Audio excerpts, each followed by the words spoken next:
마태복음 22장.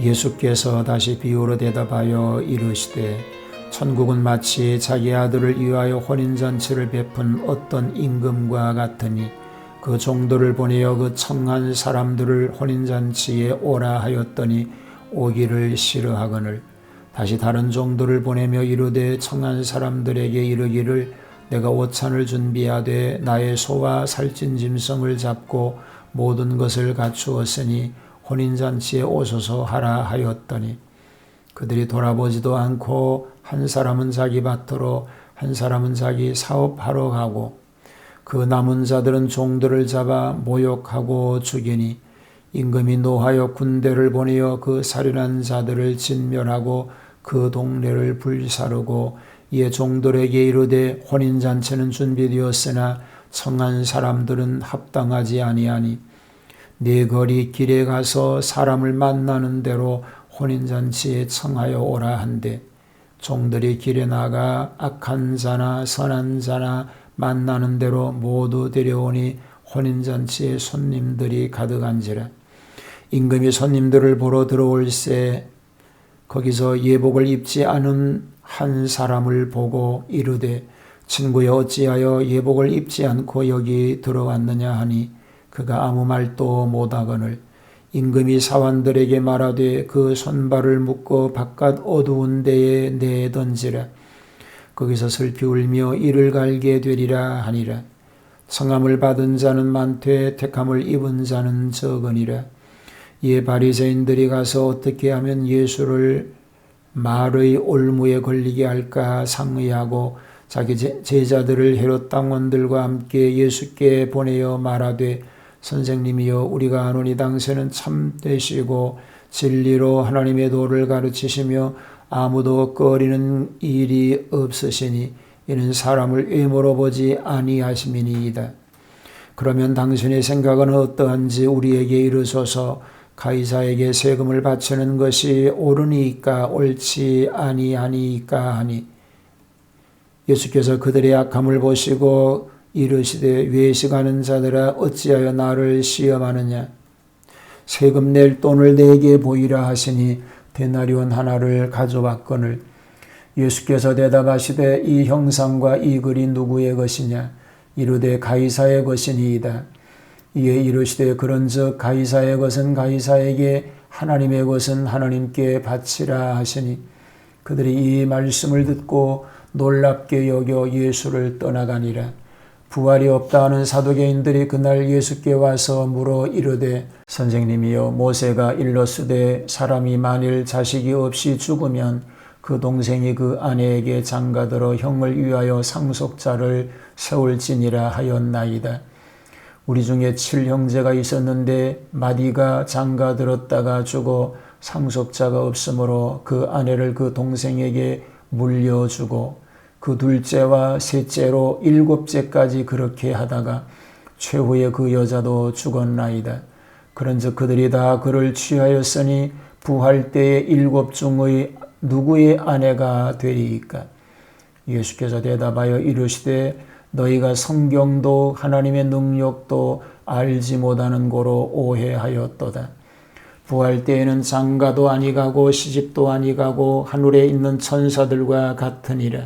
죽은 자의 부활을 논할진대 하나님이 너희에게 말씀하신 바 나는 아브라함의 하나님이요 이삭의 하나님이요 야곱의 하나님이로라 하신 것을 읽어보지 못하였느냐. 하나님은 죽은 자의 하나님이 아니요 살아있는 자의 하나님이시니라 하시니 무리가 듣고 그의 가르치심에 놀라더라. 예수께서 사두개인들로 대답할 수 없게 하셨다 함을 바리새인들이 듣고 모였는데 그 중에 한 율법사가 예수를 시험하여 묻되 선생님 율법 중에서 어느 계명이 크니이까. 예수께서 이르시되 내 마음을 다하고 목숨을 다하고 뜻을 다하여 주 너의 하나님을 사랑하라 하셨으니 이것이 크고 첫째 되는 계명이요 둘째도 그와 같으니 내 이웃을 내 자신같이 사랑하라 하셨으니 이 2 계명이 온 율법과 선지자의 강령이니라. 바리새인들이 모였을 때 예수께서 그들에게 물으시되 너희는 그리스도에 대하여 어떻게 생각하느냐. 누구의 자손이냐? 대답하되 다윗의 자손이니이다. 이르시되 그러면 다윗이 성령에 감동되어 어찌 그리스도를 주라 칭하여 말하되 주께서 내 주께 이르시되 내가 내 원수를 내 발 아래에 둘 때까지 내 우편에 앉아 있으라 하셨도다 하였느냐. 다윗이 그리스도를 주라 칭하였은즉 어찌 그의 자손이 되겠느냐 하시니 한마디도 능히 대답하는 자가 없고 그날부터 감히 그에게 묻는 자도 없더라. 할렐루야. 주님의 은혜와 평화가 함께 하시기를 축복합니다. 하나님의 자비하신 계획과 인간들의 불순종과 그 결과 많은 불행을 당하는 사실을 지목하여 회개함으로 바른 자세에 서서 복을 받도록 힘쓰라는 교훈이 계속됩니다. 오늘은 마태복음 22장 예루살렘의 논쟁을 생각해 보겠습니다. 혼인잔치의 비유가 1절로 14절에 소개가 됩니다. 누가복음에는 14장 15절로 24절에 소개가 됩니다. 제 세 번째 경고가 되죠. 제 3차 경고인데 천국을 유대인에게서 빼앗아 이방인에게 주는 것과 그 준비에 대한 교훈이 됩니다. 여기에 왕은 하나님, 아들은 예수님, 혼인은 교회와 그리스도와의 관계를 말합니다. 제1차 초청자는 불응하였습니다. 제2차 초청자는 핑계하고 종을 죽였습니다. 제3차 초청자 중에서는 불법자를 추방시키는 일이 있습니다. 예복을 입지 않고 들어온 자입니다. 초청을 받은 자들은 언제나 영광스럽게 생각하여 감사해야 할 것이요. 기쁜 마음으로 초청에 응하여 주인의 뜻에 흡족하도록 하므로 많은 복을 받아 누리게 되는 것입니다. 세금 납부에 관한 문제가 15절로 22절에 소개가 됩니다. 마가복음에는 12장 13절로 17절에, 누가복음이 20장 20절로 26절에 나옵니다. 바리새인과 헤롯 당의 질문이 됩니다. 질문한 자들은 바리새인과 헤롯 당원들입니다. 이들은 본래부터 서로 원수지간이었습니다. 그런데 예수님을 책잡는 데는 공동작전을 쓰고 있습니다. 질문 내용은 가이사에게 납세하는 것이 가하냐 불가하냐입니다. 질문의 목적은 예수님을 소송할 근거를 잡고자 함입니다. 납세하라고 하면 유대인 입장에서 비애국자라고 비난할 것이고, 납세하지 말라고 하면 로마 정권을 배격하는 반역자라고 비난할 것입니다. 여기에 대한 예수님의 답변이 있습니다. 그들의 비애국적 정신을 풍자하고 돈을 보이라. 진정한 애국, 애신 정신을 교훈하여 가이사의 것은 가이사에게, 하나님의 것은 하나님께 드리라고 답변하셨습니다. 부활 후의 결혼에 대한 문제입니다. 23절로 33절이지요. 마가복음 12장 18절로 27절에, 누가복음 20장 27절로 40절에 소개됩니다. 사두개인의 질문입니다. 자, 질문자들은요, 사두개인들입니다. 형식주의자지요. 극우파인 바리새인들이 실패하였으므로 현세주의자인 극좌파인 사두개인들이 나서서 대질하려고 나선 것입니다. 질문 내용은 뭡니까? 부활에 대해서입니다. 7 형제가 있어 한 여인에게 장가들었다면 부활할 때는 그 여인이 누구의 아내가 되겠느냐라고 하는 질문입니다. 질문의 목적은 예수님을 망신시키려고 하였던 것입니다. 예수님의 답변은 성경으로 증명합니다. 즉, 성경의 부활의 사실을 밝혔고 하나님의 능력으로 그것이 가능하다는 사실을 증명하시고, 내세에는 결혼의 필요성이 없는 것을 교훈하시게 되었습니다. 가장 큰 계명에 대한 논쟁이 34절로 40절에 소개가 됩니다. 마가복음 12장 28절로 34절에, 누가복음 10장 25절로 28절에 소개됩니다. 율법학자들의 질문이 됩니다. 자, 질문한 사람들은 율법학자들이죠. 서기관들입니다.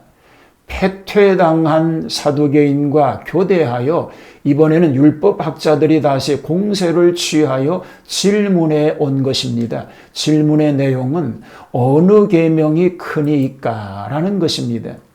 랍비들은 613가지의 계명을 지켜야 했습니다.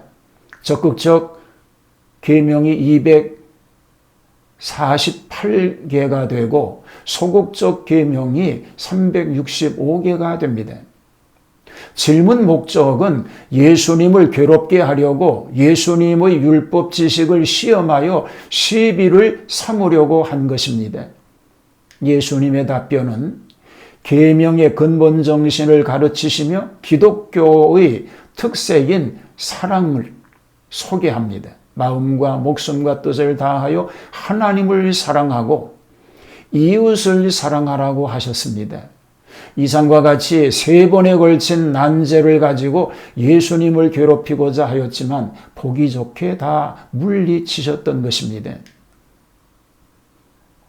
그리스도와 다윗의 관계에 대해서 41절로 46절에 소개가 됩니다. 마가복음 12장 35절로 37절에, 누가복음 20장 41절로 44절에 소개가 됩니다. 메시아에 대한 예수님의 질문이 됩니다. 성경에 대한 유대 관원들의 공격을 봉쇄하신 후에 그들을 예수님은 반격하십니다. 이것은 성경에 대한 물음인 동시에 그리스도 자신의 신분을 밝히시는 일이 됩니다. 그들은 예수님을 인간으로만 생각하는 거로 그 잘못된 메시아 관념을 고쳐주시기 위함이요, 예수님의 인성으로는 다윗의 후손이나 신성으로는 다윗의 주가 되심을 가르쳐주고 계십니다. 자, 예수님의 질문과 그들의 답을 보면요, 질문은 그리스도가 네 자손이냐는 것입니다. 답변은 다윗의 자손이라고 답을 하지요.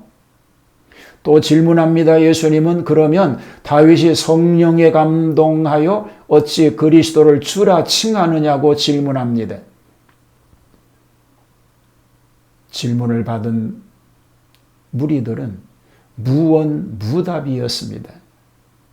인간으로 본 예수 그리스도는 다윗의 자손입니다. 그러나 다윗이 그 자손 중에서 한 사람인 예수님을 가르쳐서 주라고 함은 신성으로 본 예수님을 가리킴입니다.